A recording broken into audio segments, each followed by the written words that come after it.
I will not be deterred. We had too much stuff to go over today. I talked with the tech team, and hopefully we should be good now. You know what I'm saying? We'll see what's popping. We'll definitely see what's popping. But we got quite a bit of stories to go through today. I'm gonna use. It could have been the Phil Collins, man. I think Phil Collins is just too popping. You know what I'm saying? YouTube just noticed the Phil Collins. I think that's what it was. We just got too deep into the gospel. You know what I'm saying? It wasn't nothing that nobody could do. But we gonna go through with it today. Hold up. Yes. We I guess we got to stay away from the Phil Collins, you know what I'm saying? We got quite a bit of we I think the third time gonna be the charm. But we got quite a bit of stuff to go over today.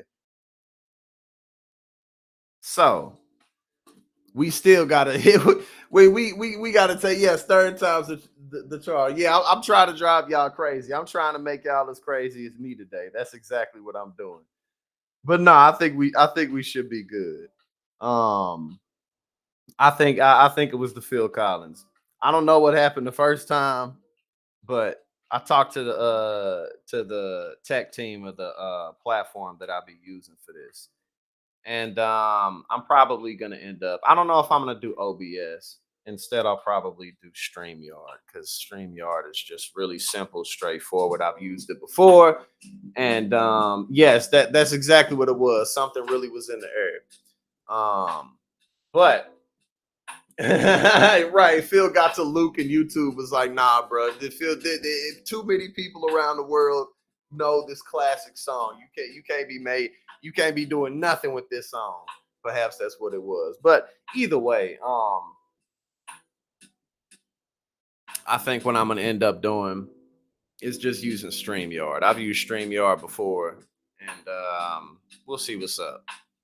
But we'll see. Maybe if I just use like instrumentals or non Matthew, Mark, Luke, and John music, then we'll be able to be straight. But we gonna get into it. Before we covered how the federal government is going to or rather they opened up an antitrust case into Amazon. They did that with Google about you said Julio McRolio.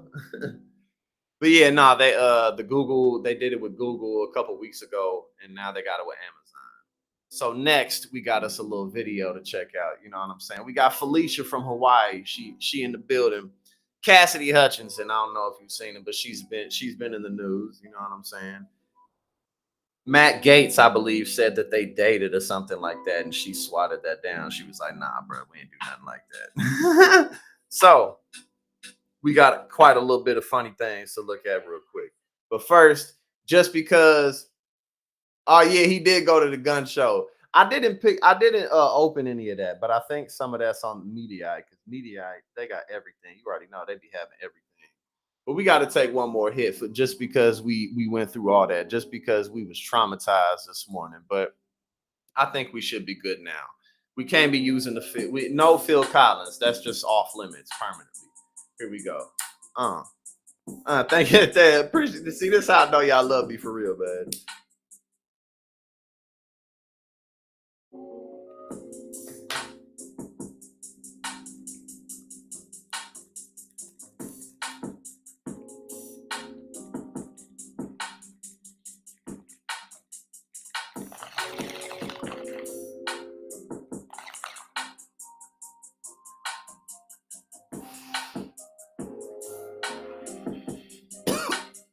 26.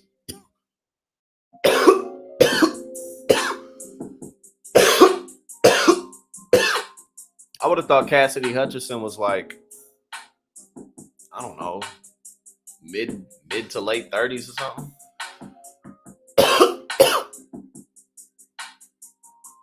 Yes, we gonna do the juicy fruit, but we can't do Phil Collins because Phil Collins is too popping. But yeah, nah, I would have thought Miss Hutchinson, it's nice to meet you. Thank you. yeah, I would have thought that Cassidy Hutchinson is like mid 30s. She looked more like she. I mean, she didn't look bad, but she don't look like she in her mid 20s. She looks like she in her mid 30s, maybe like 33. 35, 36 or something like that. That's what I would have thought. Doesn't matter, but I'm just surprised. Thank you for being here. Thank you for having me, Rachel. This is the first live interview you've done in the media. It is the second live interview you have done in life. The first one was your testimony. Fritz, it's way too late for that. It's way too late. How are you doing? I'm doing well. It's a pleasure to be here with you, and it's an honor to have this as my first live interview. Well, second live interview, I guess. Second live interview. The first one much more consequential than this one. Don't worry. I mean, it's been 15 months since that testimony. Your life has changed dramatically since then. I said. Oh, there was some tech issues, so like, but I just played. I was just played music that's way too popular. I was playing Phil Collins, and YouTube was like, nope.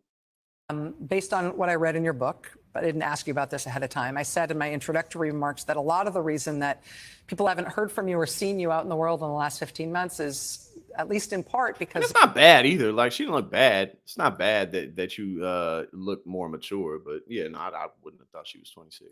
Of concerns about your security. Is that fair? Is that still a real live concern for you? That's a fair assessment, yes.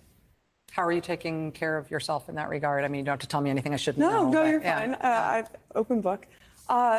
It's been difficult in a lot of ways. It's open. This year has helped me open my eyes to the dangers that Trump actually poses on people in these situations. Mm-hmm.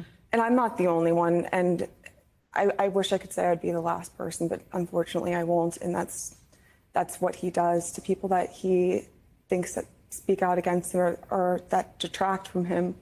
And it's one of the more dangerous things about Donald Trump, too. This is something we've seen time and time again, and it shouldn't have to be like this. You write about in the book repeatedly about your regret for having not supported him, but specifically for having facilitated some of the political attacks that he launched as president on people that were designed the way he designs them, to hurt people maximally and in some cases to expose them to danger. Did that give you any insight into why he needs politics to work that way for him, and any insight into how to combat it? It gave me an insight into his psyche while I was writing the book and helping understand my circumstances with it, and what I dealt with after I testified.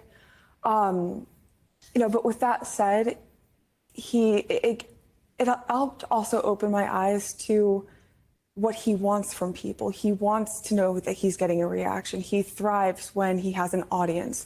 It could be a negative audience. It could be an audience that he likes. It could be his base. But what he needs is to hear people reacting to him. And that's I was looking for because I have another page pulled up where she's talking more about it's from this interview, but I think where she mentioned something about what Matt Gaetz said that they had dated. When he knows in his mind that he's been successful to something.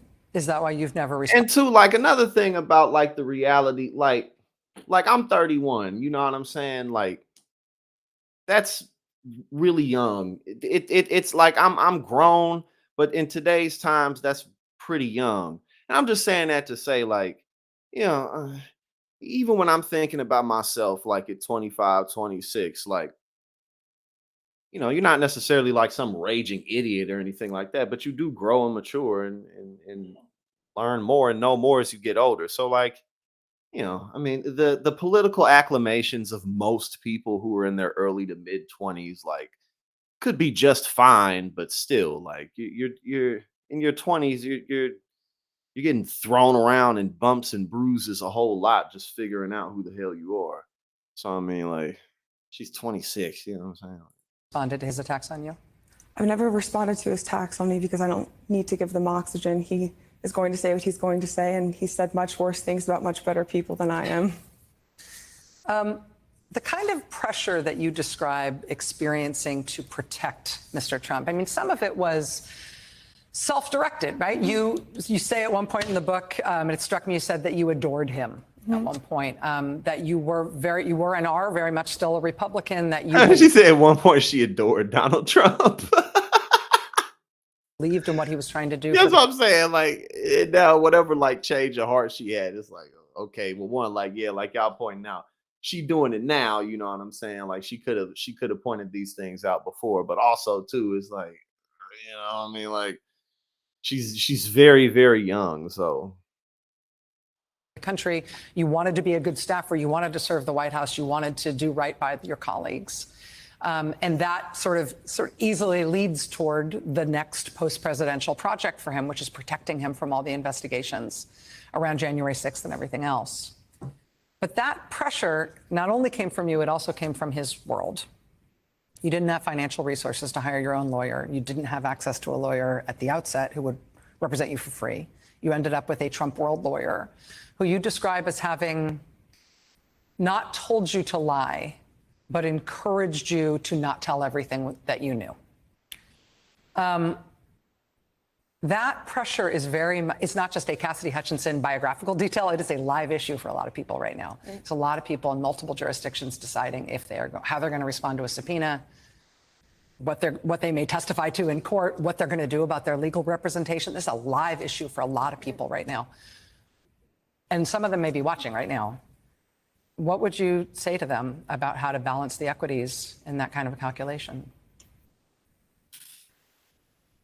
In my opinion, I don't know if there really is a way to balance the equities. gosh, she's so dry. Goodness. Yeah. Yeah. If you have a self-interest of being completely forthcoming and truthful in what you're witnessing that could potentially hurt or damage Mr. Trump, and not even speaking to the issues of legal counsel, just as a person knowing what I experienced. And like you said, some of it was self-inflicted for me. I knew what I wanted to do. I knew how. I just want to hear what she got to say about what's the name? about Matt Gaetz. That's all I'm really trying to see what's up.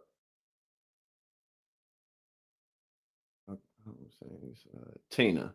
I'm checking out what you're saying, Tina. You said something.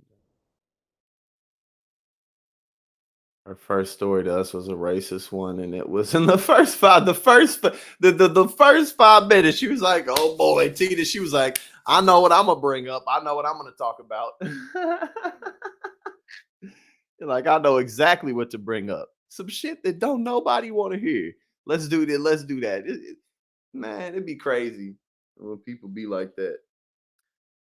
You're like, oh, I know what to bring up. Some shit don't nobody want to talk about. Okay, now I think this really is the only part that I wanted to see. Let's see. Oh yeah, that's what I'm saying. This is really what I wanted to see right here. Mr. Gaetz, we asked him for comment on these allegations tonight. He told us, I don't remember either of these events. And based on Cassidy's prior false statements, I doubt they occurred. I did date Cassidy for a few weeks when we were both single years ago. We parted amicably and remained friends thereafter, even during President Trump's post-presidency. And then he goes on to make other unrelated claims. I'm sorry to ask you if you want to respond to that, but I'm going to ask you if you want to respond. I would love to respond to that, Rachel, Okay. so thank you for giving me the option. Yeah. I will give Matt credit in his part of his statement that we did have an amicable working relationship, and we were good friends at points. Matt Gaetz, in my opinion, is somebody that I personally do not hold in high regards in terms of trust, and I do not think that Matt Gaetz has the best track record for relationships. Oh yes, Christina, and I'm looking forward to it as well. And it's looking like it'll be on Sundays, but the member meetings will be having them. First, we'll have them bi-weekly, and then as things pick up, we'll have them. We'll work together and see the best time to get together. But again, the membership section is centered around community service and local political initiatives. So when we have our meetings, what we'll be doing is coming together. I'll have different types of information. Y'all can come to the table with different types of information, and we can see, excuse me, what different types of community efforts we can do. What I can do with my voice out here in Jersey, out here in the Northeast, where I can go, where I should step up. You know what I'm saying? Different types of projects we can initiate with one another, attention we can bring to things, projects that we can collaborate on together, essentially. That's what our meetings will be about, and more importantly, the actions that will be taken from there. So again, thank you to all the members, and thank you for reminding me about that, Christina. But we'll get that started at the beginning of next month, which is next week. So we'll get that going next week. But yeah, it's all about coming together and getting our asses out here in these streets and making shit happen. And condoning his relationships how he thinks that they might be defined. I will say on behalf of myself, I never dated Matt Gaetz. I have much higher standards in men, and Matt, frankly, is a very unserious politician. We see that today with the ruckus that he is causing on Capitol Hill with the spending negotiations. And I don't really have much else to say to somebody that is more concerned about a soundbite than actually passing legislation. I mean, I don't think she ain't really whatever. I mean, it's Matt Gaetz. You know what I'm saying? Like, I can't really see much of anybody, even if they were involved with him in any kind of way, just really wanting to come out publicly and being like, yeah, me and Matt Gaetz were an item. We went on a couple dates, had a couple smooches together. You know what I mean? Nothing major. Ain't nobody gonna come out and say that, especially not now. Now we got Medi. It's okay. It's okay because I got the screen. You know what I'm saying? I'm thinking I'll talk about that in the membership section today. Actually, I'll put up a post for that today for it. Let me pull this up before I do what I did that one time. We just sitting here watching. I'm sitting. I remember I was watching the video, commenting on it a little bit, and y'all was just watching me like, Jackson, say something. Right. At least it wasn't the bong, because man. Well, even though I got the flexi bong right now, the dirty bong is the flexi one. Man, bong water be stank, man. Ooh, it stank. Yeah, you want to dump? Oh no. But yes, Mehdi Hassan. Why is DeSantis even running for president? You don't really seem to be enjoying it. He's not, man, and that's why I come to ask. And it's like, I mean, yeah, I won't be surprised if he doesn't drop out, but I also wouldn't be surprised at all if he does end up dropping out, because it's just like, man, there's only so much. DJ BT, right? Somebody gonna bot that shit. Somebody gonna bot it, and it's gonna go viral at some point. Like, as my profile grows, they're gonna go back into my streams and bot it, and they'll be like, oh, look, I heard you and Matt Gaetz were a thing. And it's gonna be, if somebody ever did that, I would troll everybody. I'd be like, yup, me and Matt Gaetz used to we used bruh. Oh my god, America, this country is both ready for me and not ready for me at the same time. America is ready for me, but it is not ready for me.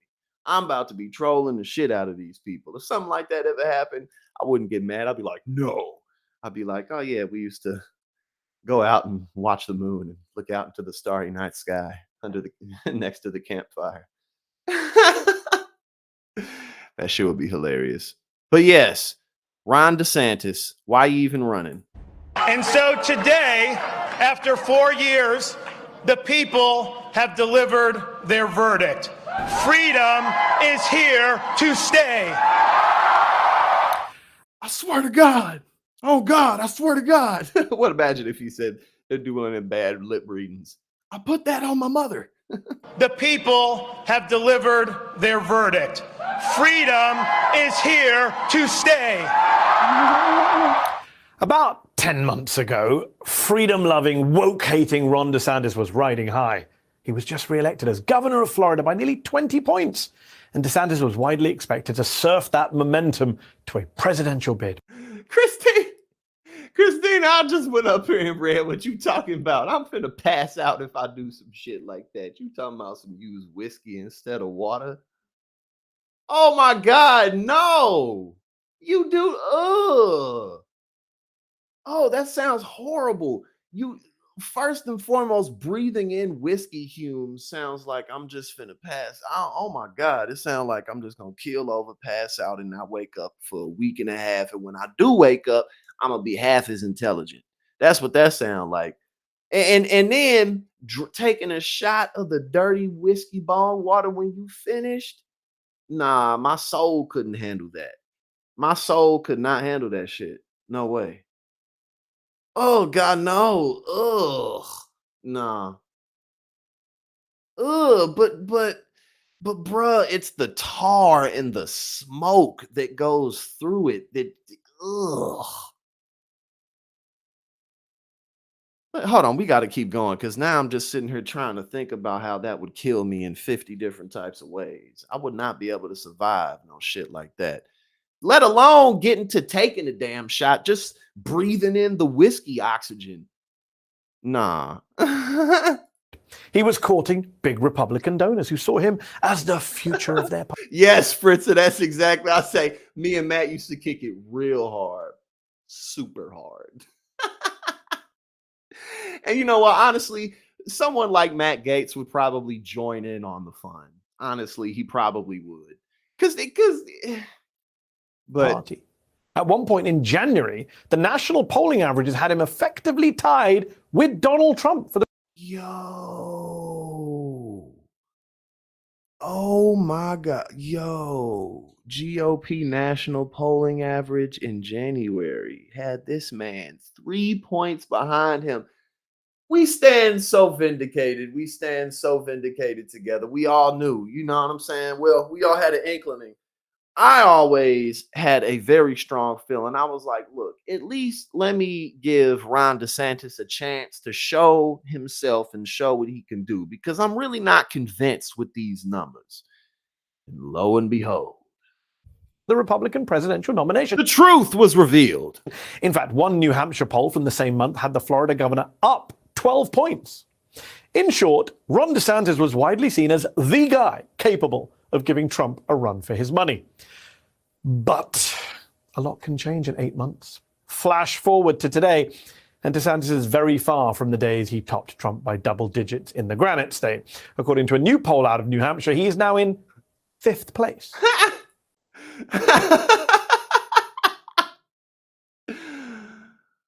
Oh, and we looked at some of Tim Scott yesterday, and it was just like, get this man off camera. Just I mean, he's just so I'm not even talking about what he looks like. I'm just talking about his personality, his non-existent personality, and it's just Yes, 5th, trailing a guy called Vivek Ramaswamy, who no one had really even heard of back in January.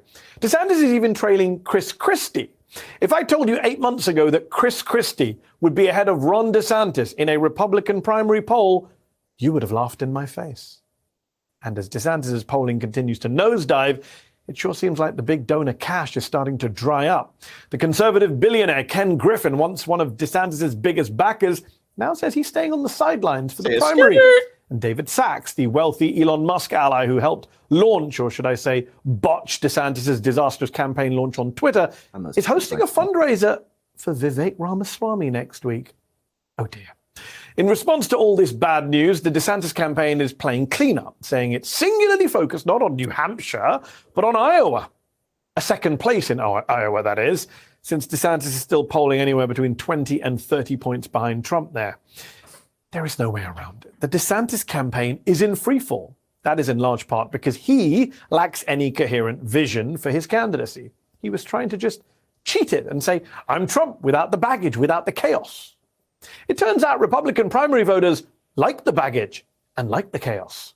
And turns out... right, exactly. They like it. They addicted to the toxicity. They have to have the toxicity. You know what I'm saying? It's what they know. It's what they familiar with. They don't want to deal with that feeling of discomfort of being like, I have room to grow. I have room to grow. They don't want to grow because growth can hurt sometimes. Sometimes growth can hurt, man. To have to look at yourself and really be like, damn, I'll be having to do that. I've done that recently. Look at myself like, ugh. But sometimes that's a good thing because it just means that you have plenty of room to get better. And a lot of people do not ever do that, as I'm coming to find. DeSantis is really just Trump without charisma or charm or humor or personality. I could go on and on. So, if or when Ron DeSantis eventually drops out, he will return home to a very different environment than the one he left. It's very clear that the Florida governor, in those high-heeled boots that he likes to wear, is not the political giant he once pretended to be. Yo, look at look at him. He said in those high-heeled boots he likes to wear. Many a sign said, look at him. Chaos. And turns out DeSantis is No, Dora, don't worry. Ain't no Christina. As much as I love Christina, she is not about to talk me to putting whiskey in a bong and smoking out of it. Nah, I'm not about nah. I done did a lot of drugs in my life, but I ain't finna do that shit. really just Trump without charisma or charm or humor or personality. I could go Yes, indeed, Fritz. In fact, we are going to go over that in a sec. on and on. So, if or when Ron DeSantis eventually drops out, he will return home to a very different environment than the one he left. It's very clear that the Florida governor, in those high-heeled boots that he likes to wear, is not... He said in those high-heeled boots that he likes to wear. He's flaming this dude. He is flaming this dude, bro. And look at him. Look at this dude, bro. Look at him. He looked like a big-ass 4-year-old. Don't he? He looked like a big-ass 4-year-old, like he mad excited, like he about to go out and play in the rain and play in the mud and play in the puddles and just get lost in his imagination. We got to hear Mehdi say that again. If or when Ron DeSantis eventually drops out, he will return home to a very different environment than the one he left. It's very clear that the Florida governor, in those high-heeled boots that he likes to wear, is not the political giant he once pretended to be. So I have to ask, was it really worth it, Ron? And are you going to try and do this all again in 2028? Because you really don't seem to be enjoying it. Have a beer with, as always. Yeah. Well, I'm here. I don't know the I'm other just one. kidding. I'm not friends. Okay, all right. It's good. It's good. All right, we'll say hi to everyone. All right, bye. Get out of my face. I don't. You're like, all right, I don't. And it's cool if you don't like it, man. It's cool. But look, listen. At the end of the day, Ron DeSantis is an adult, and he knows good and damn well that he really didn't want to do this. You know, and even up before the race, he was saying, look, I don't know. We'll see. We'll see what happens. I don't know. You know, we just won our second term in Florida. We have our anti-woke agenda that we're dedicated to. I don't know. And then he just jumped into the presidential race and made himself abhorrently unpopular. It's like, bro, you should have just stayed in Florida and been happy with that. Because I really don't think that you actually wanted any of this smoke. You know what I'm saying? I don't think he makes it. LV, the Phil Collins, YouTube heard the Phil Collins, and it was like, they was like, nope. But yeah, that was funny. He said in those high-heeled boots he likes to wear. All right, now Fritza just brought this up, and so hold up. Give me one sec. Let me take this down.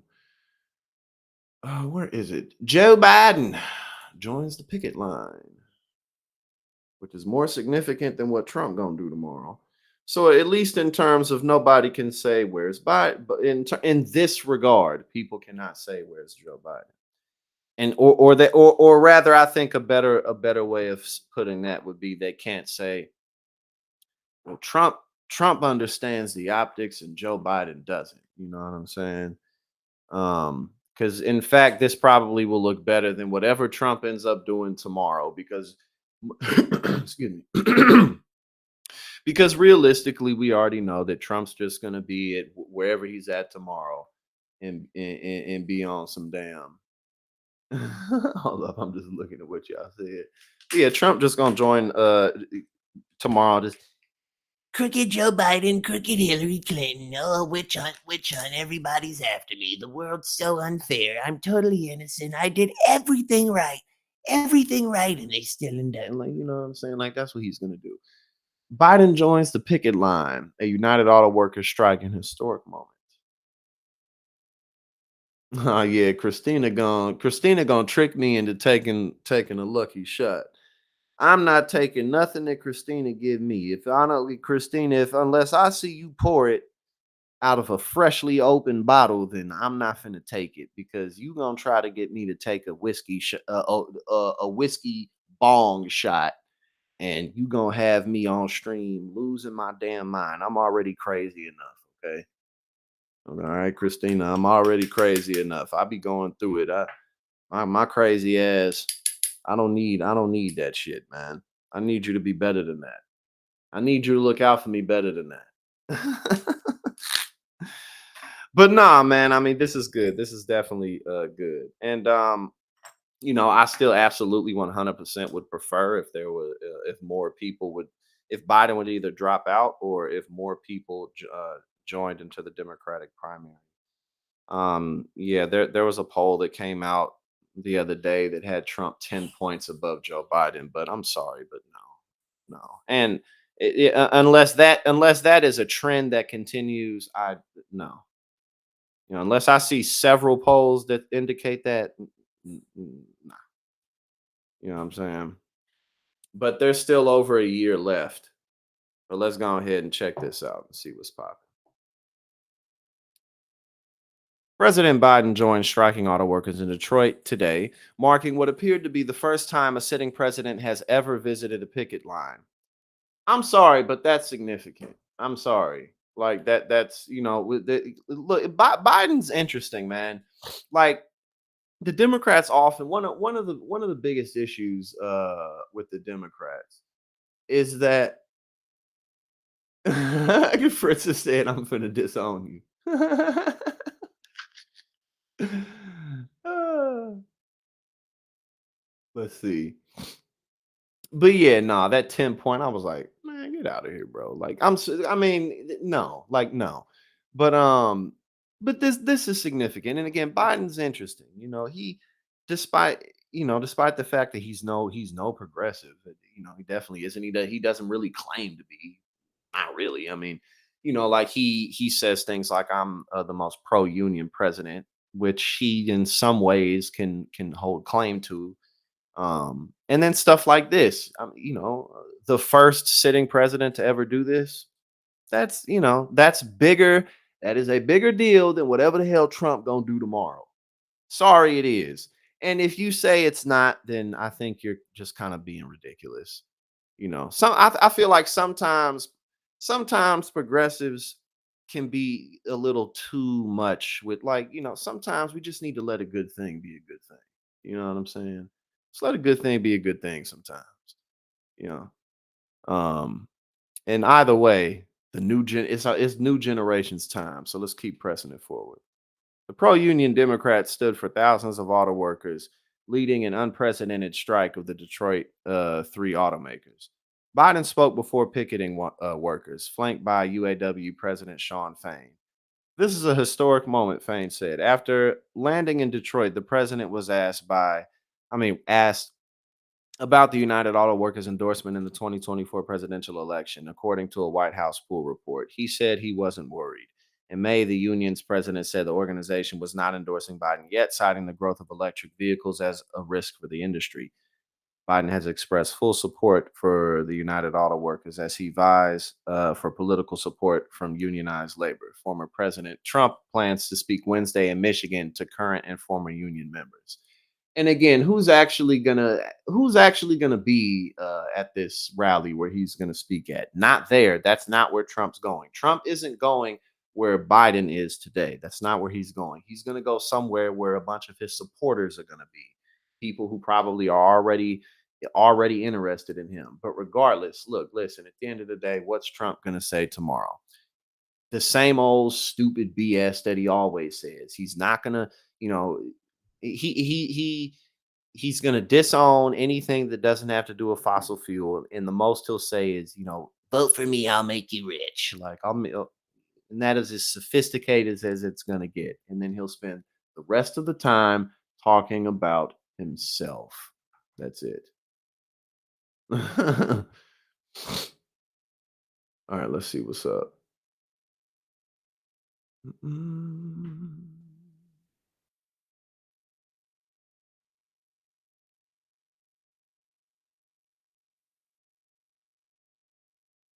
But yeah, I was just catching up with y'all a little bit. All right, so former president. Okay, yeah, this is where we left off. Thousands of auto workers are striking at 38 plants and distribution centers across 20 states, using the leadership of UAW President Sean Fain, who invited Biden to their picket line. The automakers must come to their senses, Fain has said.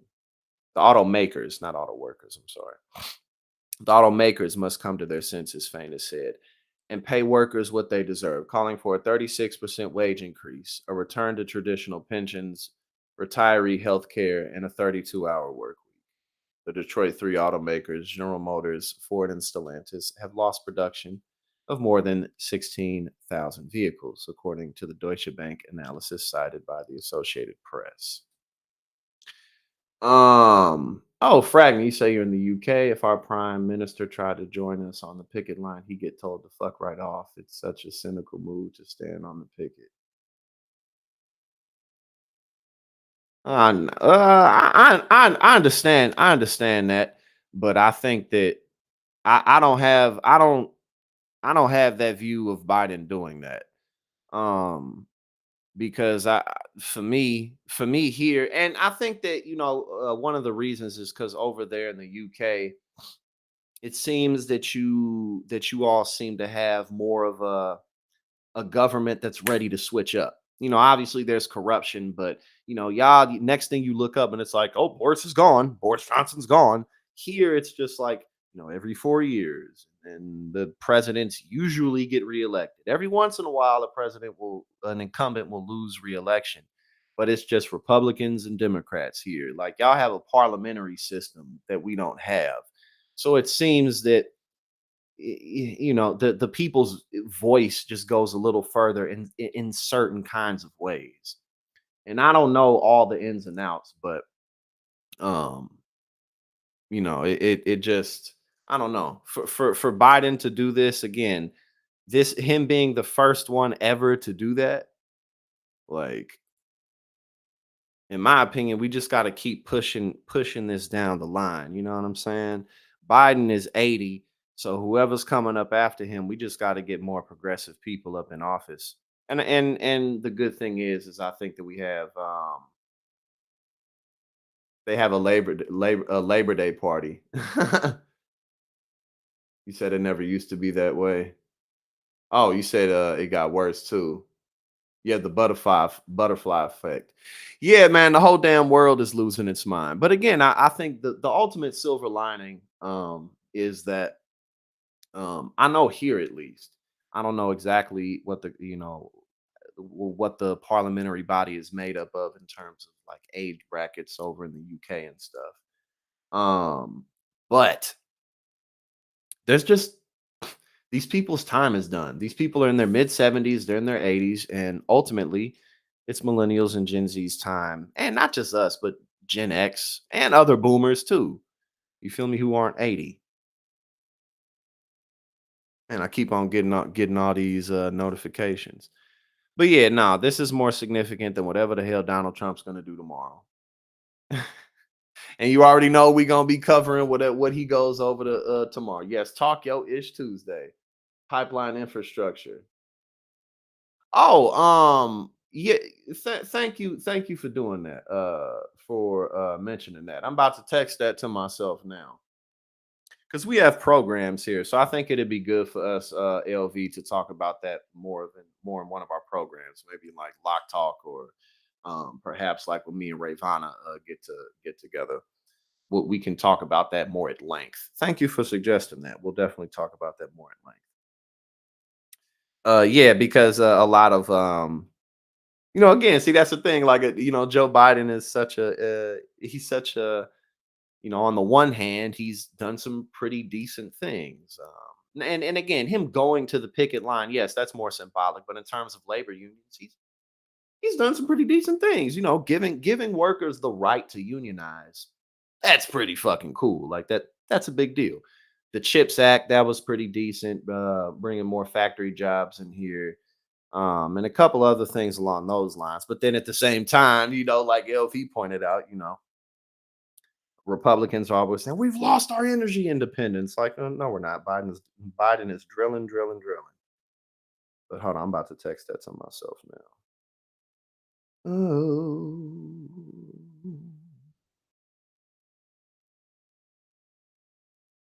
All right, there we go. Thank you again. Um, for mentioning that. Oh, Fragment, thank you so much for becoming a member. Thank you so much for becoming a member. Again, I'm looking forward to everything that we have going. At the beginning of October, so the first Sunday of October, we'll have our first meeting, our first member meeting. But again, the membership program is centered around community service and getting good policies passed through local government, as well as many other fun things with the program. And we're going to make this channel fun. We're going to make it really cool. But thank you so much for becoming a member. He said he. I'm read what you said. So like,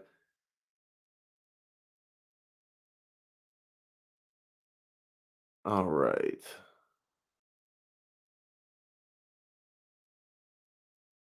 Yes, indeed, it's time for a change. Indeed, it is time for a change, and that change is coming.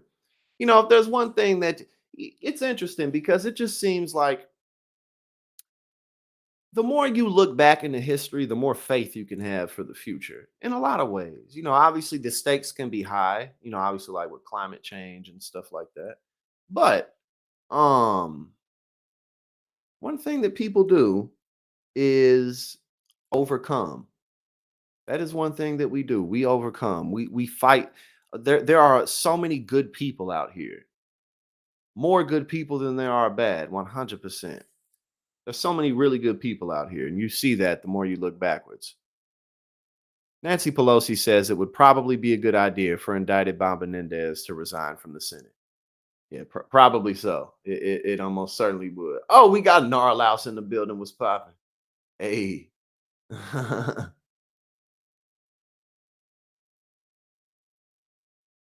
uh. Hold on, I think gotta reload the page. I believe. I believe the video was playing or something because there's a video here. My trip.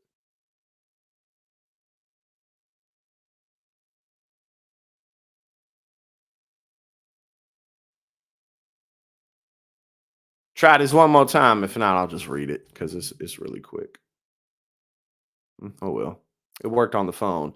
Former House Speaker Nancy Pelosi said on Monday night that it would likely be best if indicted Senator Bob Menendez will resign. Yeah, 100%. 100%. Because let me see. Oh yes, indeed.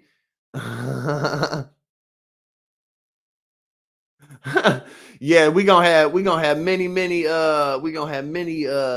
Jackson emojis. We just getting started, you know what I'm saying? We gonna have a whole lot of emojis. But yeah, Norhouse came in. We did talk about Puddin' Fingers in his big high heel boots that he likes to wear. Mehdi Hassan was flaming him.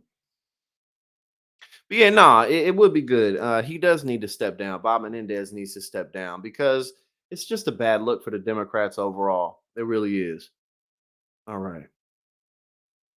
The former speaker appeared on Inside with Jen Psaki, where the former Biden administration press secretary asked about Mr. Menendez's indictment and the fact that numerous New Jersey Democrats called on Mr. Menendez to resign. I respect their position that they are taking, and the charges are formidable.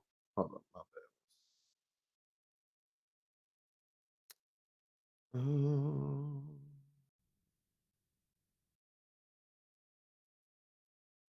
Sorry about that. I was reading something.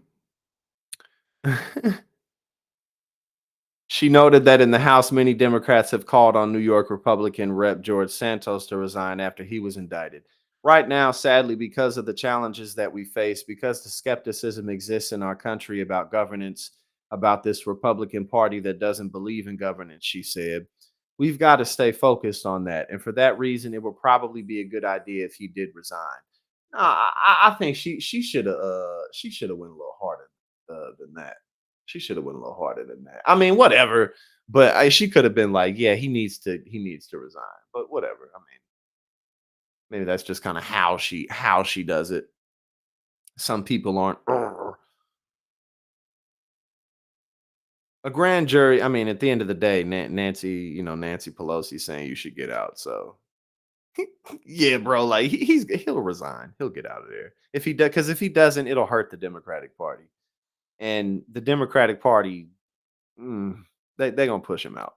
A grand jury indicted the New Jersey Democratic senator on Friday and charged him with bribery and corruption. The indictment said that the chairman of the Senate Foreign Relations Committee and his wife Nadine Menendez enjoyed a corrupt relationship with New Jersey real estate developer Fred Davies, or however you say it, and his associated Wael Hannah and Jose Uribe.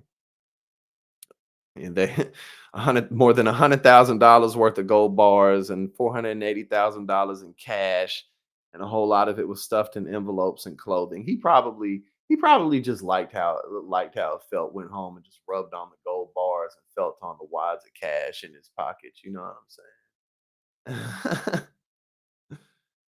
Oh look.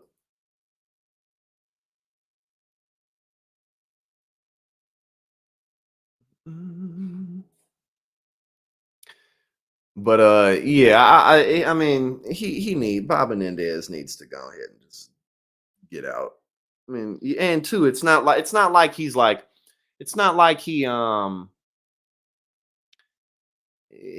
at the beginning of his career. And no, like, bro, you didn't live most of your life. Go ahead and drop out. Since then, much of New Jersey's Democratic congressional delegation and the state's Democratic governor Phil Murphy have called on Mr. Menendez to resign. Rep. Andy Kim announced he would run against Mr. Menendez next year in the Democratic primary. So far, 6 Democratic senators, including Senators John Tester of Montana, Tammy Baldwin of Wisconsin, Peter Welsh of Vermont, Sherrod Brown of Ohio, and John Fetterman and Bob Casey of Pennsylvania, have called for Mr. Menendez to resign from the Senate. But Mr. Menendez delivered a defiant address on Monday saying he would. Oh, bro, come on, man.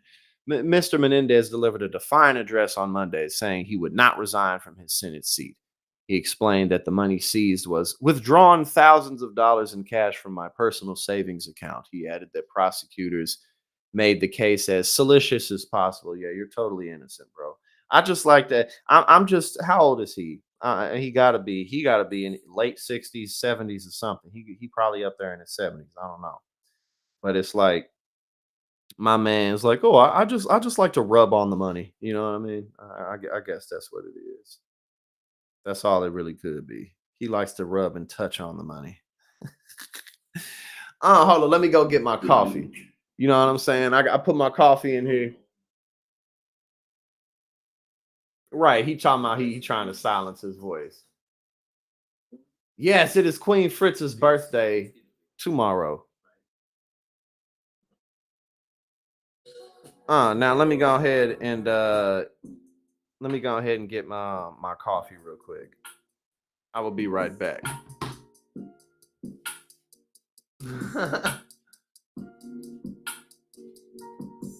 Right. They might as well just go ahead and force him out. Like, dude, get out of here, man.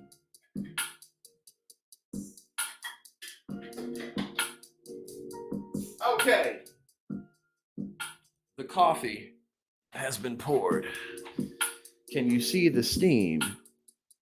Can you see it steaming?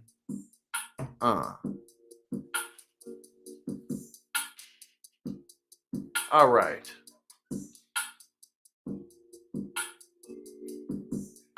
But yeah, no, this is rather ridiculous. Like, oh, I printed it out because I just like how it feels. Like, no, bro, somebody gave it to you. Shut up. Somebody gave it to you, son. All right. Now, next. Where are we? We got my brother Kyle in the building. Hello, Cal. Cal. Oh, Ryan's birthday is tomorrow as well. Fritza and Ryan's birthday tomorrow. And we're going to be playing Earth, Wind, well, nah, we got to be careful with the Earth, Wind, and Fire. They let us jam. No, but we gonna see. We're gonna force it through. We're gonna make it work. They've been letting us jam, so we'll see what's up. All right. Hold up. Here we go. Brother Ryan will be 43 tomorrow. Well, a very happy new year to you. House Democrat laughs at Bob Menendez's explanation. You're a first-term congressman, and you were not afraid to step up quickly to call for Senator Menendez to step down. And I should be clear, while there are others who have done so, with the governor of New Jersey, among others, but only two of your LV, is Fridays for Future like a some type of franchise type of program that you can tap into? Is that what that is? And by franchise, I just mean like there's some type of infrastructure that already exists. And is that what that is, or what is that? colleagues in the Senate have done so as of this time tonight. Menendez says people are rushing to judgment. What do you say to that? I would say I read the indictment, and I know that we don't have everybody on board yet, but there will be more, because I think more people are going to read the indictment. They're going to watch segments like the one that you just had, which laid out all of the evidence. But if you actually get into the indictment, what you see is the timing of all of those payments that he received and how they came either immediately before or after he did favors for the Egyptian government. I mean, it's just an incredible amount of evidence. And I want to say, actually, literally, in these past couple minutes, Congressman Peter Welch, Senator Peter Welch, is now the third senator to call for Menendez to resign. So there are now three. That's two today, right? And then, of course, one was on Friday. The reality of it is, of course, is that many in your party are condemning his actions, but they are stopping short of saying Menendez should resign. And let me just play the arguments we're hearing from that group. In terms of resignation, that's a decision to be made by Senator Menendez and the people of New Jersey. I want to get back and talk to my colleagues on the Foreign Relations Committee before I recommend a path forward. Congresswoman Bonnie Watson Coleman saying, quote, under our legal system, Senator Menendez maintains the presumption of innocence until proven guilty. Why do you think, Congressman, so many are reluctant to do what you did and just moments ago, Senator Peter Welch did? Some of them may be in a state of shock. Some of them may have known him for many years or even decades. I don't. I've never met the guy. And she's right. He is entitled to a presumption of innocence in a court of law, but he's not entitled to public trust. Nah, Fritz, I'm not. He's in too sophisticated of a position for that. That's too. Nah, that's no. Like that's true, but he's too high in society to live that way. You know what I'm saying? Like that's what people do who are more like in the streets or like don't have much. But I'm not willing to give him that. And he's lost it. Anybody who reads that indictment with any sense of objectivity is going to come. I think he should just resign. There's no the Democrats gain nothing from defending him. He just needs to go away with the exact same opinion that, of course, this person has lost public trust. Well, Senator Menendez today, I know you know this, but you saw it in Jason's reporting, but today he explained away the shocking piles of cash, specifically, and gold bars, by saying that having them on hand is an old-fashioned safety mechanism following the persecution of his family in Cuba. Now, I want to say, Congressman, doing some very quick back-of-the-envelope math, with his Senate salary of about $174,000 a year, he'd be keeping 5 to 6 years of his after-tax Senate salary around, just in the cash. Forget the gold bars, just in his cash. Like this just looks too bad. Like it just looks too bad for him. It's too much, drawing too much attention. Like it'll just help the Democrats' case against Trump if they just make him get up out of here. You can get 5 to 6% in the money market right now. I mean, do you buy that? No, I don't buy it for two other reasons. First, speaking of envelopes, they found the DNA of the person who allegedly bribed him on the envelope, and he didn't disclose having that cash. All senators have to disclose their income. During the relevant period, he didn't disclose that cash, and of course, he didn't address the gold bars. He didn't address the Mercedes. He only addressed the cash. So no, I don't think that's a very good explanation, nor was it a good explanation when he said, well, this is all the normal work of a congressional office. As a member of Congress, I can assure people none of this is normal. That's what I say. Over in the UK, it's like you just wake up and it's like you look up and I take my phone up and it's like, oh, the leader of the country's gone. They got voted out today. Like, huh? Like, we need something like that. Yeah, exactly. We need a way to just get these people gone. Your first. All right, now. Oh, I just remembered this. What we're gonna be talking about with Vivek. You know what I'm saying?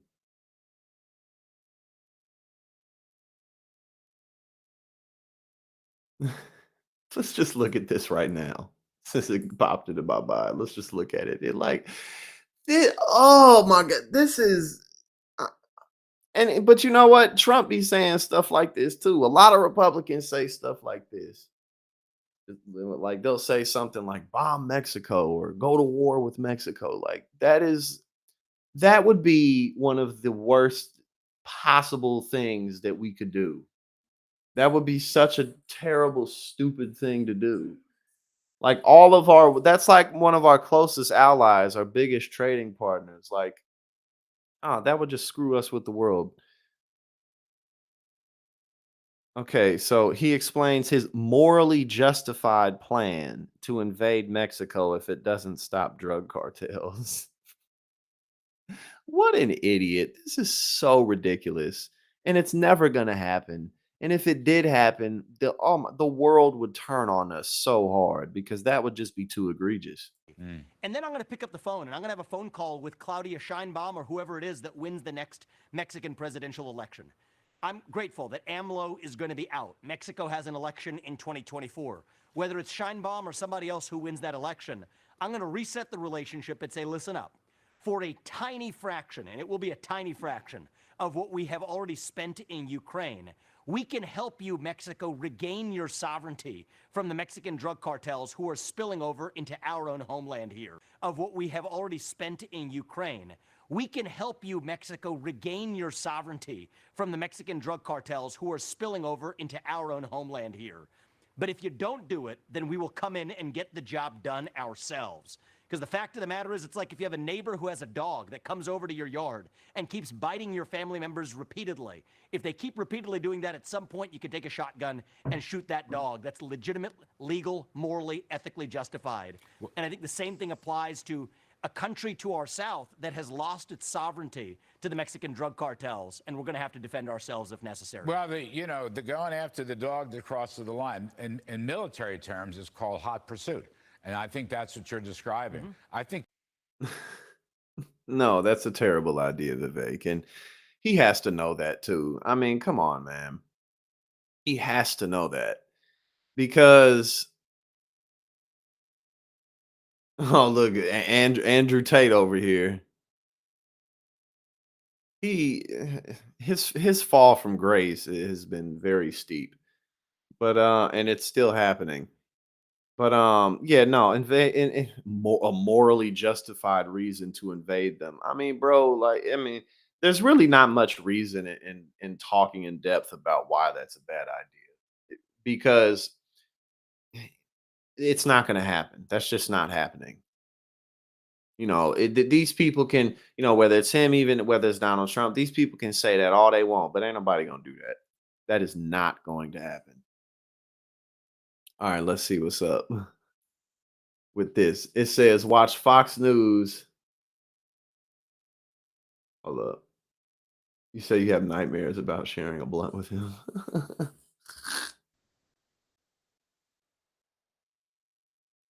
Watch Fox News try and fail to get Sarah Huckabee Sanders to endorse Trump.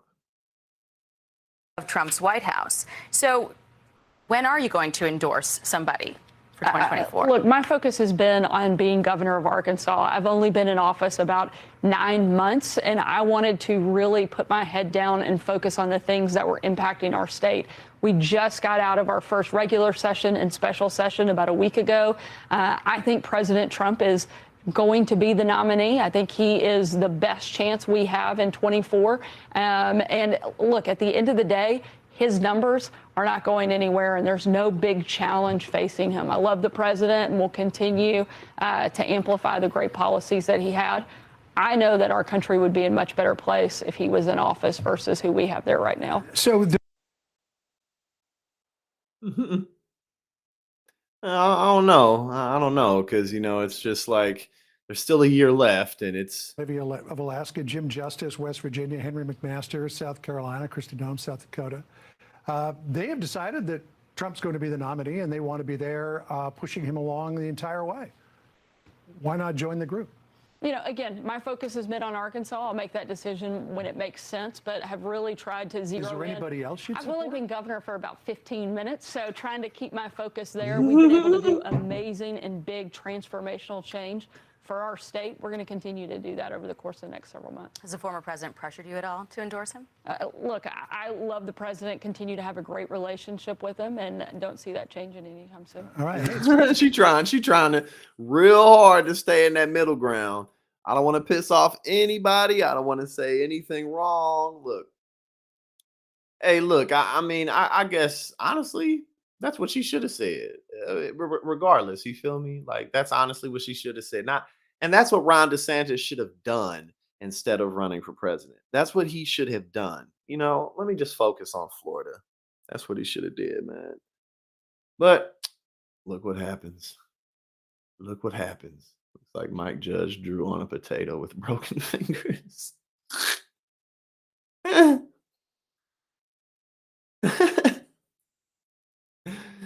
All right, what should we do next?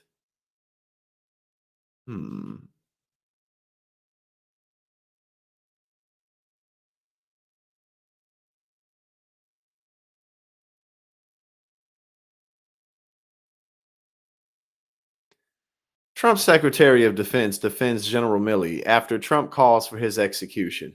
Bro, that was crazy too. Trump was like, in another time he would have been put to death.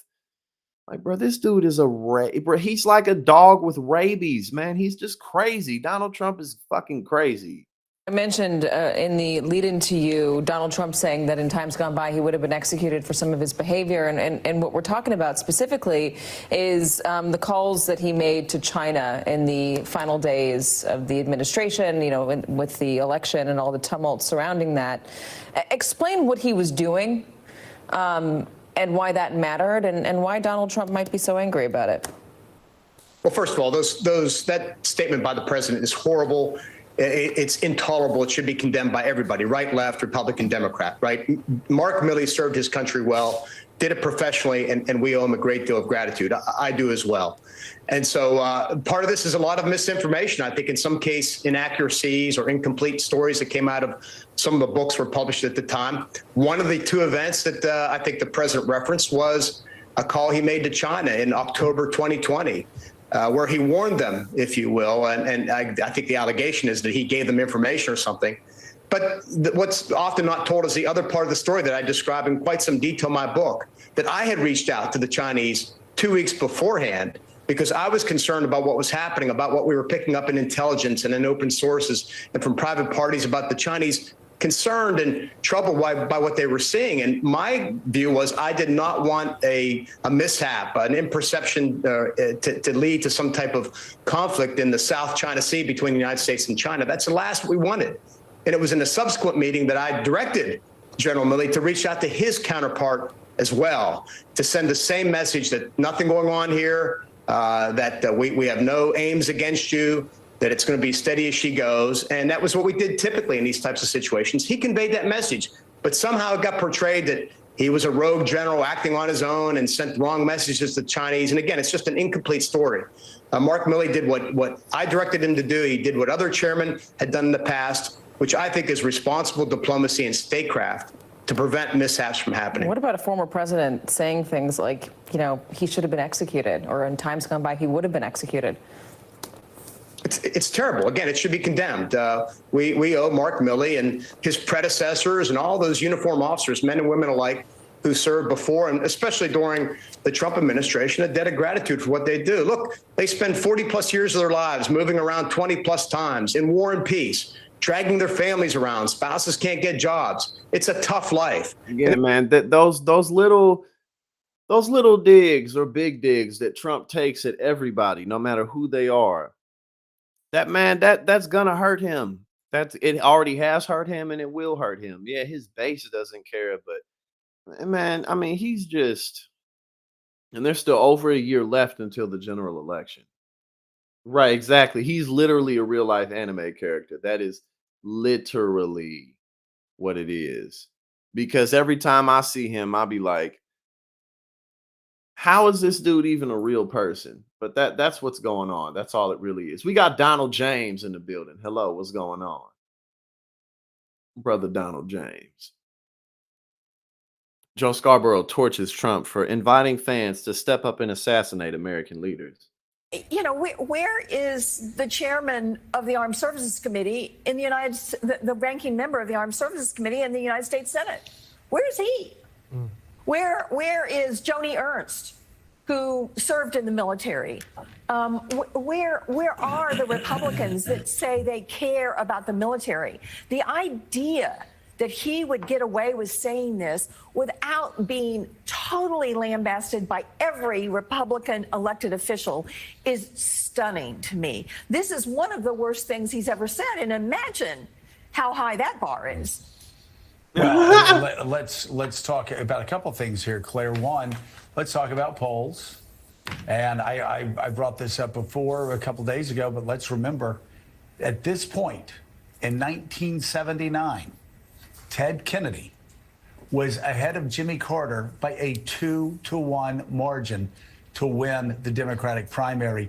There wasn't a person in mainstream media who was not sure that Ted Kennedy was going to be the nominee the following year. The Democratic nominee, of course, he wasn't. Jimmy Carter said, if he runs, I'll whip his ass. Jimmy Carter did. That's one. Two, when you're asking where these Republican senators are on the horrible things that are being said about General Milley, well, you could ask the same question about where were they when Donald Trump attacked Mitch McConnell back in the fall of last year, because Mitch McConnell supported bipartisan legislation. And Trump, Truth Social then, that he did it because he hates me so much. And then he put in all caps, he has a death wish. All caps. That's not a dog whistle. That is an invitation. Just like come on January the 6th, it's going to be wild. When he says things like Mitch McConnell has and then in all caps, a death wish, that is an invitation for his people to step up and assassinate Mitch McConnell, or General Milley. And you could ask the question of, okay, where are these Republicans? Why aren't they critical of Donald Trump for saying that about General Milley? I'd ask the same thing about Mitch McConnell. There should have been a press conference with every Republican senator. Trump crazy. That was the overall premise of what we just watched, of what we just saw. That's basically what the point was. Lindsey Graham got booed. Lindsey Graham got booed. We definitely have to check this out. Trump loudly booed by supporters after introducing his friend Lindsey Graham. Another man who's always there. He's always, I'll tell you what, when I need help on the left, he's great. He's great. And he's my friend too. Lindsey Graham, wherever you are. Lindsey, thank you. Oh, no. He helps me on the left. We need help sometimes. Republicans shouldn't need help on the left, but he helps me. What is that? He said, no, we need help from the left. What is another man who's always there? He's always, I'll tell you what, when I need help on the left, he's great. He's great. And he's my friend too. Lindsey Graham, wherever you are. Lindsey, thank you. Oh, no. He helps me on the left. We need help sometimes. Republicans shouldn't need help on the left, but he helps me. Oh my God, bro! Trump's base is they're so it don't matter what he does. They'll turn on anyone else but him. Like seriously, like don't anyone else but him. They'll turn on him.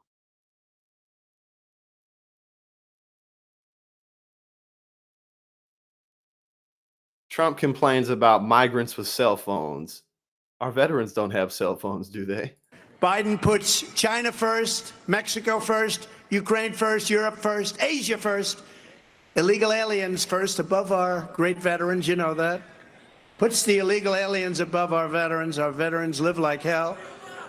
And you know what? You see what's happening. Do you ever see the illegal aliens? The weirdest thing, they come in by the tens of thousands, sometimes a day, and they all have cell phones. I'm saying, where did they get the cell phones? Everybody has a cell phone. They're all talking on these beautiful cell phones, and they're expensive ones, too. They're nice ones. Somebody who's into that said, those are good phones. And then I say, who pays their bills? Who's paying the bills, Mark? Bro, what do he be talking about, man? What is this dude's? I'm not even listening. I have cell phones. I'm saying, where did they get the cell phones? Everybody has a cell phone. They're all talking on these beautiful cell phones. And then people in the audience are just like, yeah, right, get right. Like, this dude, he ain't even saying nothing. And y'all are just like, yeah. Phones, and they're expensive ones, too. They're nice ones. Somebody who's into that said, those are good phones. And then I say, who pays their bills? Who's paying the bills, Marjorie? Do you want to check that? I'll give it to Marjorie. She'll figure that one out fast. No, but you ever notice? They're all coming in with cell phones. Our veterans don't have cell phones, do they? But they put illegal aliens first and everyone first, but he puts America last. He puts our military last. He puts our veterans last. He puts workers last. He puts small businesses last. He puts everything that's good and proper last. He puts Everything that's good and proper, he just puts it last. If it's good and if it's proper, just throw it on the list. He puts it last. it last. It's crazy. I put America first every single time. Every time in everything that I do. Every single time. I ended NAFTA, the worst trade deal ever made, and replaced it with the USMCA, that's Mexico and Canada. It's like the same thing. It's like the same thing as NAFTA was. The best trade deal ever made in this nation, although I must tell you, my deal with China was very good too, but I don't talk about it because of COVID. That was a step too far. He said they have cell phones. Our veterans don't have cell phones, do they? Oh my God. He's just, and again, the audience just be like, yeah.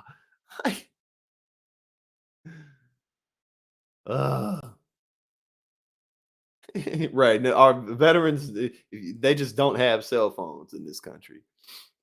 Government shutdown will put pay for over 1 million military members at risk, Pentagon says. A government shutdown would harm military readiness and have huge, profound impacts across the globe. Pentagon spokesperson Sabrina Singh said Tuesday morning. With the looming government shutdown, over 1 million military members and furloughed civilian employees are at risk of going without pay during the shutdown period, Singh said on CNN, adding that a shutdown would send a dangerous message to Washington adversaries. If the U.S. government shuts down, China, Russia, North Korea, Iran, these are countries that are not shutting down, that are continuing their operations, she said. Any type of shutdown, any type of impact to our military and readiness has huge, profound impacts across the globe.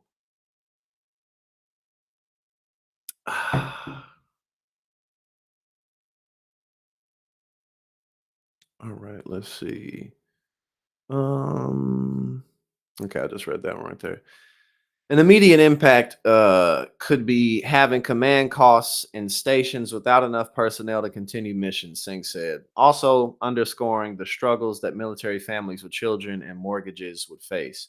When the government last shut down in 2018, lawmakers passed a measure allowing for military personnel to continue being paid throughout the period. When asked, speaking of that, if they'd like, speaking of the recruitment problems, if you want more people in the military, then pay them more, give them better benefits, give them more incentives to join. It's not because it's too woke. That's not what's going on. When asked if she'd support a measure, Singh initially dodged, blaming lawmakers for putting Washington's national security at risk. Pressed on the issue, she conceded, "Of course, we are always going to support any pay for our military families," Singh said. But again, we really shouldn't be in this position.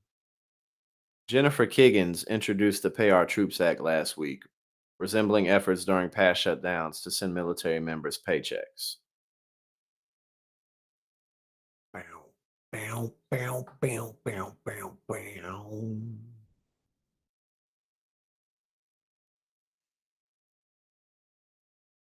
All right, I'm just catching up with y'all again.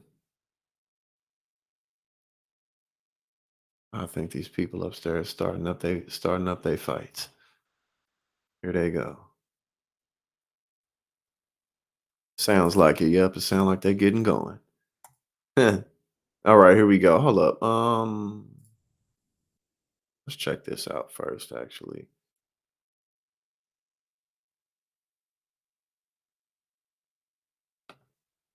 Supreme Court Alabama decision. Justices refuse congressional map and fight over black voting power.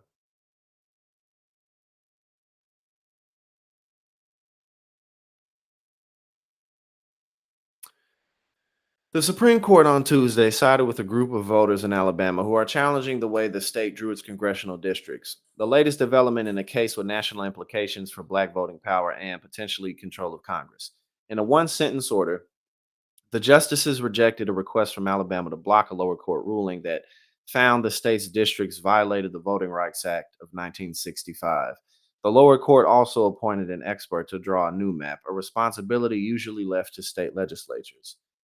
Though not unexpected, the Supreme Court's decision was a victory for voting rights groups who note Alabama's map included only one majority black district out of 7, even though African Americans make up 27% of the state's population.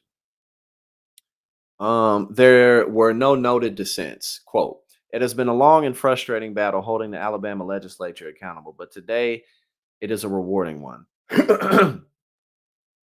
The plaintiffs in the case, who were represented by the Legal Defense Fund, the American Civil Liberties Union, and others, said in a joint statement, quote, "We look forward to a new era in our state's history in which power is shared and black voices are heard." A spokesperson for Alabama's Attorney General did not immediately respond to a request for comment. While limited to Alabama, the case will have ramifications in other states, especially in the South, and could give Democrats an advantage in next year's election. That's because the Alabama case will influence similar litigation over maps in Louisiana, Texas, Florida, Georgia, and other states where the interplay between race politics and redistricting has been fought for decades. What's at issue at the Supreme Court? Right, exactly, Fritzy. He's just sitting up there clowning the dude, and Lindsay's like, I'm sorry, Pa. I'm sorry, Papa. I'm sorry, Papa." All right. Every decade, states redraw the boundaries of their congressional districts to account for population changes. It's a technical and, in most states, highly political process in which lawmakers try to eke out an advantage by drawing safe districts for their party. The Supreme Court has ruled that federal courts won't get involved in messy disputes over partisan line drawing. But racial gerrymandering but racial gerrymanders are another matter. In their pursuit of political advantage, state lawmakers can't try to disadvantage minority voters by packing them all into a single district or cracking their communities into multiple districts to reduce their power. In Alabama, a 3-judge panel last year said that is likely what happened when the state drew its map after the 2020 census.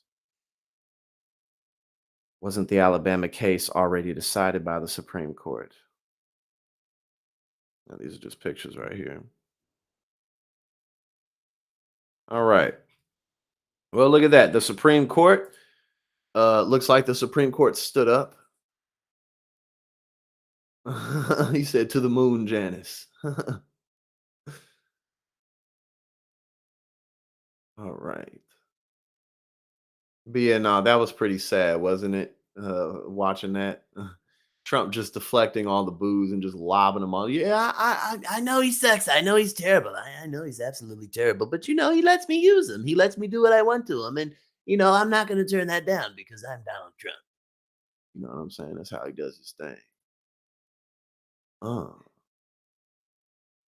Megyn Kelly and Charlie Kirk fume over alpha male Travis Kelce promoting COVID vaccine. It really disturbs me. Let's just watch before I say anything. Kelsey shilling for Pfizer. Because other than COVID, there's no vaccines that exist in the world. You can turn down the COVID vaccine, but I don't know if you forgot, but you were vaccinated for like everything else when you were a very small child. Travis Kelce has been in the news. He's a big football player. Such a concerning problem in the United States of America. Men just don't know how to be men anymore. I'm Charlie Kirk. I don't even know who he plays for. Is it Kansas City? There's two of them. Kansas City Chiefs. Okay. And he has decided to use his fame. She don't even know what team he played for. She doesn't care about this, man. She don't even know what team he played for. She doesn't care. I didn't know what team he played for because I don't give a damn about sports, honestly. I don't care. But neither does she. That she just gave it away that she does not care about this at all. And power to try to push the Pfizer COVID vaccine on us. He went out there. Well, here's the video. Travis, did you know you can get this season's COVID-19 shot when you get your flu shot? Two things at once. Two things at once! Two things at once! I'll have the two things at once, please. Now back to two things at once. Two things at once. That's not two things at once. Mom! Travis, ask about getting this season's COVID-19 shot when getting your flu shot. How is that any different than any other? How is that different than if he was promoting Gatorade or Powerade or Under Armour or Nike? How is that any different? This is really a problem. Charlie Kirk is such a dweeb. Look at him. He like what there's at least they're starting this thing. He's an alpha male, and this isn't how. You're so lame. Oh God, showing off his little Band-Aid. I mean, it's weird how there was no asterisks about any of the significant side effects, especially for the young men who probably look up to Travis Kelce. Yeah, the question is, what will break his heart first? His new relationship with Taylor Swift or the COVID shot? That remains to be seen. So they're both are in the business of breaking hearts. Yeah, look, I mean, he just did it for money, obviously. And I used to be a really big fan of Travis Kelce. And here he is trying to put a man. I used to be a fan until he did a commercial. until he did an endorsement commercial. Now I just can't stand the guy. Man spin on Pfizer. But this also goes to show how desperate Pfizer is. And you're trying too hard if you have to produce a advertisement like that. And by the way, I watched for my NFL football. What are you talking about? What do you mean you're trying too hard? Bro, Pfizer makes so much money selling things that have nothing to do with the COVID vaccine, bro. Pfizer has so much of the medical industry in a chokehold.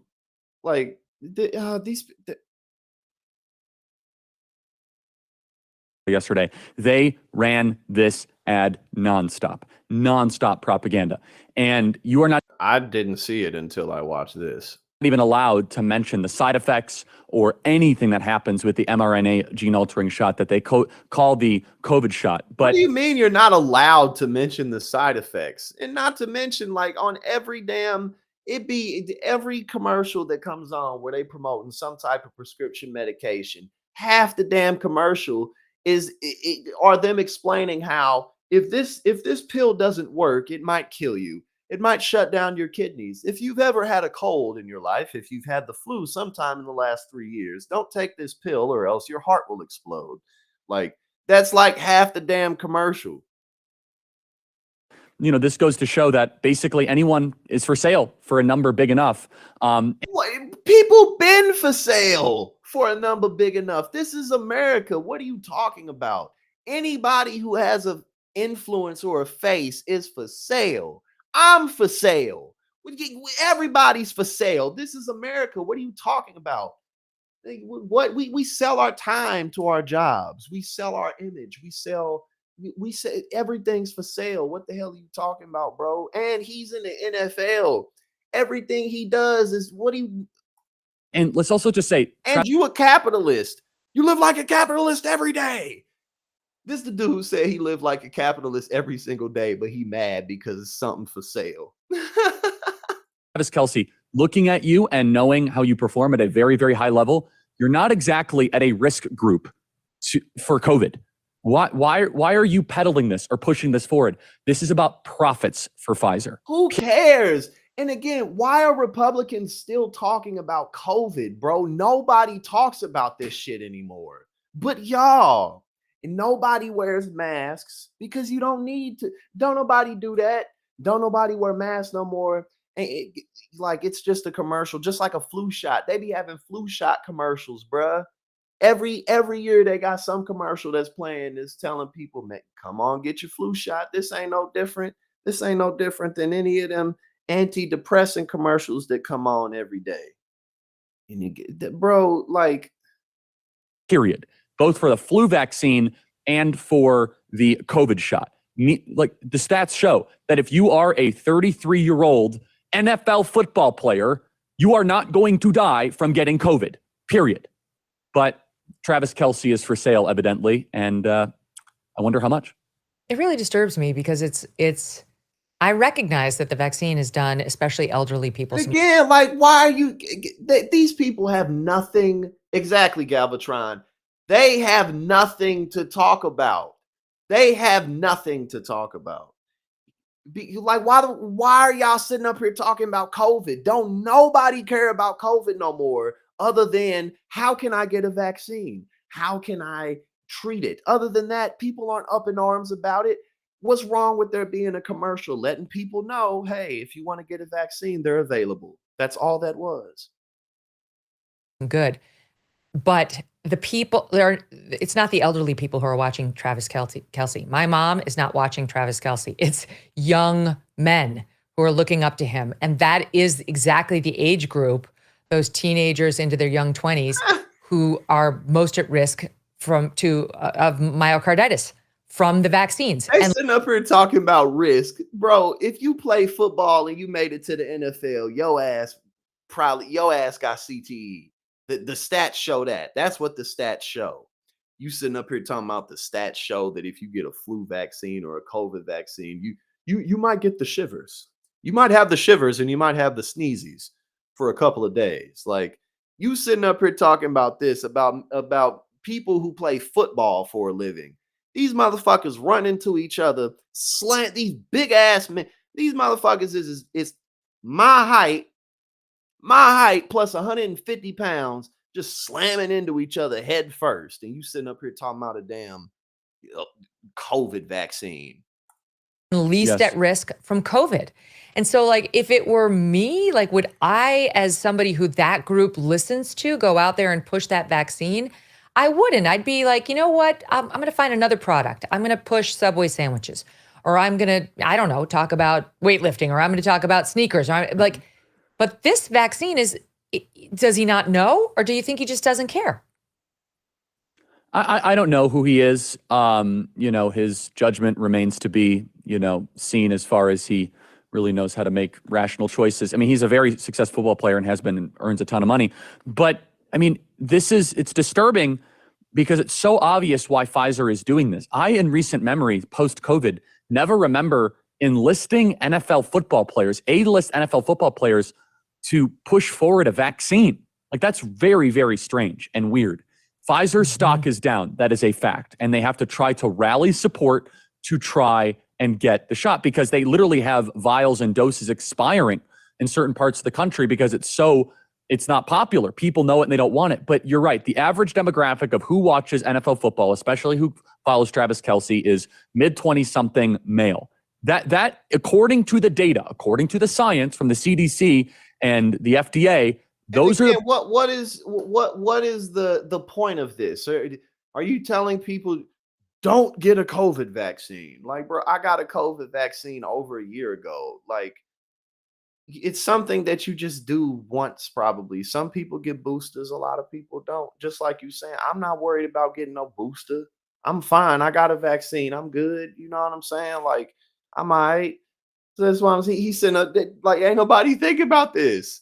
People that need the shot the least, even if the shot were to work and did not have negative side effects, including the flu shot. So Pfizer is a profit-seeking enterprise subsidized by the American taxpayer. They're able to operate with legal impunity because of the law that was passed under Ronald Reagan that basically says you cannot sue vaccine manufacturers. And now they're able to use their excess billions of dollars of profits to hire A-list NFL football players and try to increase vaccine, vaccine enrollment, if you will, this fall. I find it rather repulsive, to be perfectly honest, that a supposedly alpha male person like Travis Kelce is pushing a vaccine toward I the find it repulsive that, you know, a supposed alpha male, is a man who's supposed to be a leader, is, you know, telling people where they can get a vaccine. Like, I thought men were supposed to be big burly idiots. And again, this is the thing that kills me about these dudes, man, is it's like, you know, you aren't some big burly tough guy. You not no ladies man. It's like these people, what they consider a man to be, they not that. And ain't nobody swooning over Charlie Kirk. You don't see women. You don't see women posting Charlie Kirk online, fantasizing about him, talking about talking about how handsome he is, talking about how sexy he is. You don't see that. You don't see him in the gym working out. Like, you don't see him doing none of that. Like, why? So it's like, why are you the voice of what a man is supposed to be? And again, you feel me? Like, obviously, there's no single definition for what makes up an individual. Because, like, again, like, from what they consider an alpha male to be, I have a lot of those traits, but there's a lot of traits that would be considered masculine that I don't have. You feel me? Like, physically, I got all of that, but you know, I don't really know nothing about cars. I can't, you know what I'm saying? Like, I don't know how to fix up no car. I'm not a handyman. You know what I'm saying? Like, I don't know how to fix shit in the house. Like, I don't, you know, there's a whole lot of manly stuff and I don't know how to do. So again, it's just that's also what makes it so stupid. It's just like, this is what a man is. Like, I mean, we all only got 24 hours in a day and everybody can't be good at everything. You know what I mean? Like, so, but again, their simple caveman explanation for what makes a man, it's like, that's not even what you are. Like Tucker Carlson talking about what women should do. Like, last time I checked, women ain't swooning over you, bruh. Women swoon over me. You feel me? So I can say a little bit, but you don't hear me saying. So again, that's what makes it so stupid. The men who say all of this stuff about women, it's like, bro, women don't even want you. That's why you saying all this bullshit. demographic that doesn't need it. Not to mention, I mean, Megan, if I remember correctly, you mentioned, you know, on an episode recently that the vaccine may or may not have contributed to an autoimmune issue. I hear this every single day on how the gene altering shot has hurt people's health, and we've never been able to have a serious. You just said a gene altering shot. This shot changes your genes. You know, on an episode recently that the vaccine may or may not have contributed to an autoimmune issue. I hear this every single day on how you see what I'm saying? Like, in a superficial society, I'm a man. But if I get lost out in the woods somewhere, I don't know shit. I don't know how to do now. I don't know how to survive out there. You feel me? But then you got guys out here, like, for instance, my cousin, her husband, great guy. He's cool as hell. He is like, he was an Eagle Scout and he does a whole bunch of stuff with the scouts and stuff. But he has like a lot of skills that, you know, like if that motherfucker got lost in the woods somewhere, he'd be good for months. He would come back 6 months later with a full beard and my ass would be dead. You know what I'm saying? So that's just how it goes. Gene altering shot has hurt people's health, and we've never been able to have a serious discourse or dialogue on it. And you know what's weird? Like YouTube is probably in the process right now of adding its little weird addendum to our discussion right now for COVID information. Consult, which fine, YouTube. You know what? Forgive me, Charlie. I'm going to go very unchristian. And this is my response to YouTube. Sorry. It's a certain male gesture for those of you listening at home. That's what I have to say to go slap your dumbass label on my conversation, which is 100% more accurate than anything you're going to see over at that dumbass website that you keep pushing people to. So, okay, I get an asterisk and you get an asterisk. Kelly, like, did Megyn Kelly like up her brand? Is she trying to be more edgy now? Is that what she's doing? Is that her thing now? For having this discussion on TV. Tell it to my rheumatologist, okay? Tell it to my rheumatologist that there's okay, I guess there's no vaccine side effects that we have to worry about. But Travis Kelce, he's not going to get an asterisk on his endorsement. That commercial can air everywhere, asterisk free. Don't you worry. Don't worry about young boys getting myocarditis, getting severe heart scarring. According to Dr. Vinay Prasad, who's done amazing work on this, he's absolutely credible. He's not some nutcase. He's not even controversial. He's been putting on pediatric cardiologist after pediatric cardiologist. No, you can just put it out there, put it on the Super Bowl if you want. And with bro, she does not care about this. She does not, bro. I'm just reading what y'all saying about her. She does not care about this shit, man. Because look, Megyn Kelly's not stupid. She's not a dumb woman. She's not. She is not stupid. She doesn't care about this shit, man. She's just in a certain corner of the political content audience. You know what I'm saying? But you can tell so hard. Like, you're sitting up here ranting this hard about something that is incredibly normal in this country. I mean, what are some other alcohol? Okay, what about people who get endorsed by alcohol, bro? Alcohol kills people. Alcohol is poison. Now, obviously, we all, I mean, but you see what I'm saying? You get a COVID vaccine, you could get that one time. Because again, a lot of people aren't going to get boosters because unless you're older or you have some type of autoimmune deficiency, you're good. You're pretty good. But people, who have these brand deals with alcohol, bro, you can drink yourself to death at any moment. You know what I'm saying? So it's so stupid. You don't care that people out here pushing alcohol, but you care about somebody pushing a one-time vaccine. Like motherfuckers ain't got vaccines for the measles, for tetanus, for all of that, polio. You know what I'm saying? Impunity. YouTube's not going to slap any dickhead labels on that. Oh, exactly. The dose makes the poison, but you know what I'm saying. You feel me? You see what I'm getting at, Sorry, I'm very not Christian at all. Male gestures and the D word. No, sorry, Charlie, but it pisses me off. No, and Travis Kelce should be shamed and humiliated for this because he obviously hasn't thought this through. People look up to him, and if people follow his advice, he said his face got the inverse Pinocchio effect. Every time he lied, his face goes. That mud just drew into his face, optical illusion face, black hole face ass. Data shows that there might be some harm because of it, and not just myocarditis and pericarditis, developing autoimmune issues. But what is the up? Yeah, but she seems to, because at first she just seemed more of like a moderate Republican. Now she's sitting up here, like, come on, Megyn, you don't give a damn about this. You know you don't.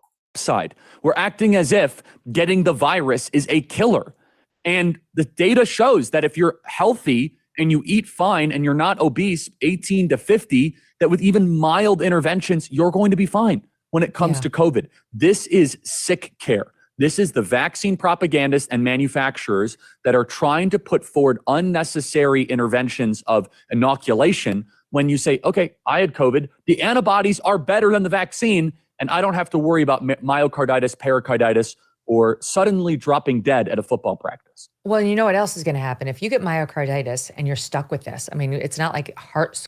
Bro, I had COVID like 2 months ago. I had it and I've been vaccinated. And when I had it, it was like, wasn't that bad. So, and again, because people just aren't scarring. Who's talking about it like this anymore, except for you losers? Goes away just overnight and you're fine. You're stuck with it. You could actually be compromised. There's been long studies about what that does to you over the long haul. I mean, the worst risk, of course, is that it's fatal, but there are a lot of risks short of that. They don't have Travis Kelce's $50 million deal to help with the costs of that care. Most of the people listening to him, you know, they're going to have to deal with the side effects of this that weren't disclosed, that weren't highlighted, that were totally ignored. And then with the ongoing health problems that come from it, without his gazillions, not to mention if he winds up marrying Taylor Swift, who was there cheering him on because she's super woke now and did this big push to register luck with voters that, over the pal. weekend. Yeah, good luck with that. Yeah, Is that's, right. Vaccines are super woke. You know, we're like, bro, people been getting vaccines for for hundreds of years, bro. You know, the first vaccine was for smallpox.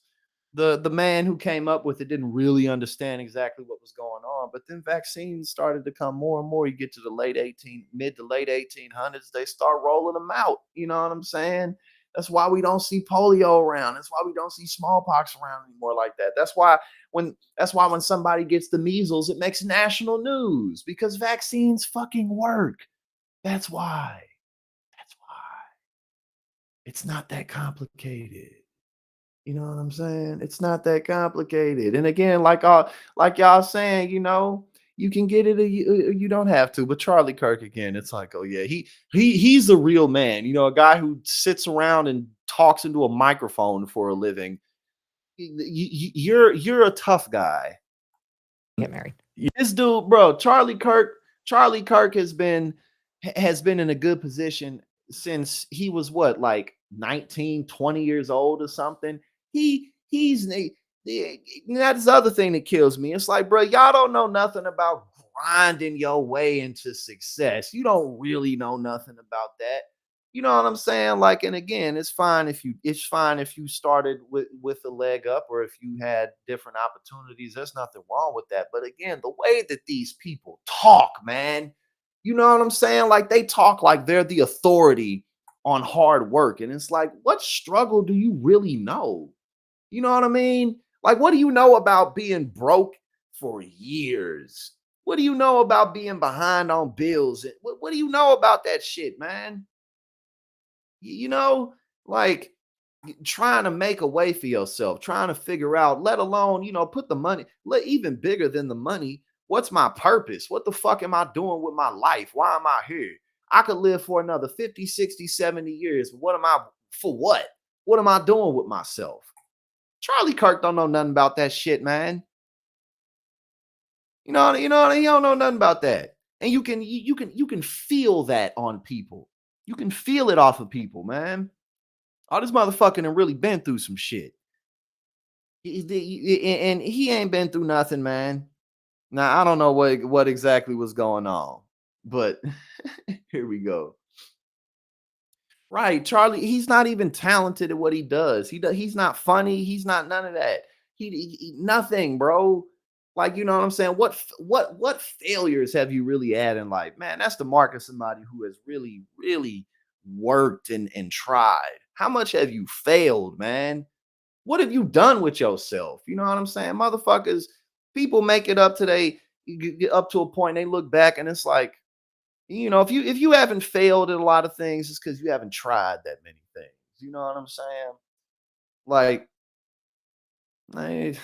what have you really done? You know what I'm saying? Like, dude, shut up.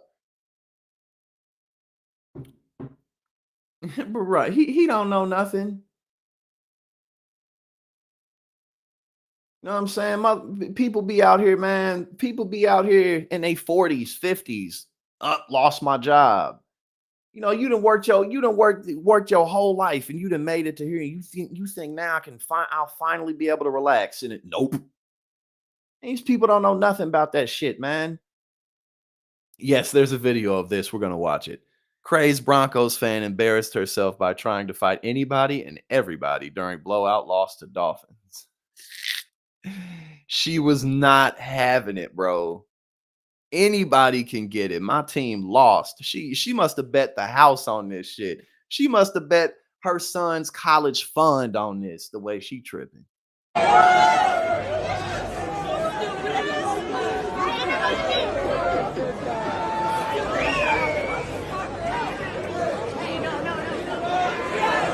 She is lost. She is gone.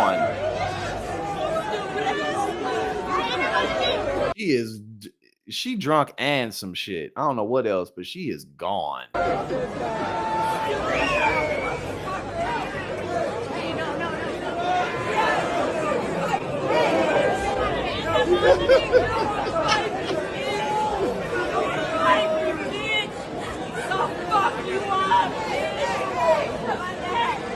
She is not having it, bruh.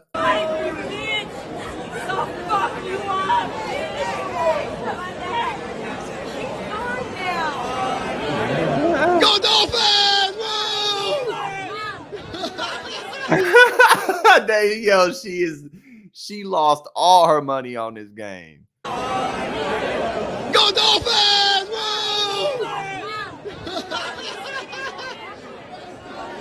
Let's go Dolphins! She is ready to go. Yeah, nah, man. she is out of here. But look, we made it through that one. It was definitely the Phil Collins, man. It was the Phil Collins that knocked out the stream, and I guess it was the Warren G that knocked out the first one too. Too known, you know what I'm saying? It's just too known. That's all it is. But we had a wonderful, fantastic time today. The third time made up the charm. You know what I'm saying? The third stream made the charm. Oh, I was looking at this. I was looking to see what was going on with my phone. I was like, huh? But we good, man. Thank you to everybody, man, who joined us today. I really appreciate y'all, man. I'm about to eat something and I gotta do some work. Get ready for Lock Talk tomorrow night, as well as our show on Thursday, Nerd News. We're gonna have a lot to talk about. Yes. Right, that's Lauren Boebert, exactly.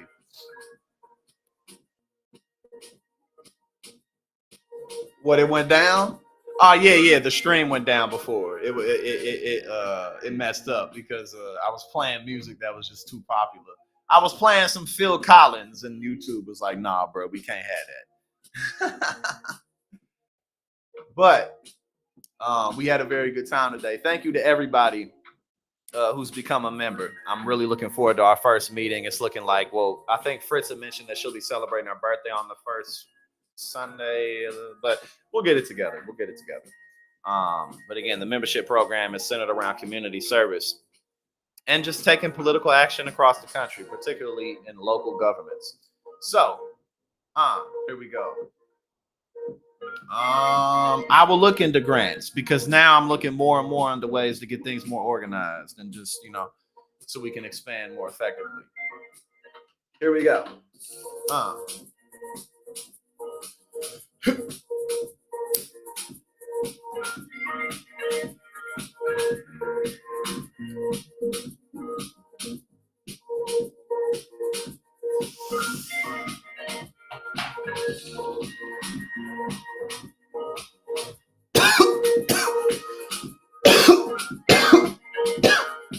Right, Christina, we're gonna have to watch you because you're gonna pull up with them crazy shots, man. We're gonna have to watch out for you. Cause you trying to kill me. You trying to kill me with that shit. But I appreciate y'all, man. I will see y'all tomorrow for the stream, and we will also be live for Lock Talk. You have a good afternoon.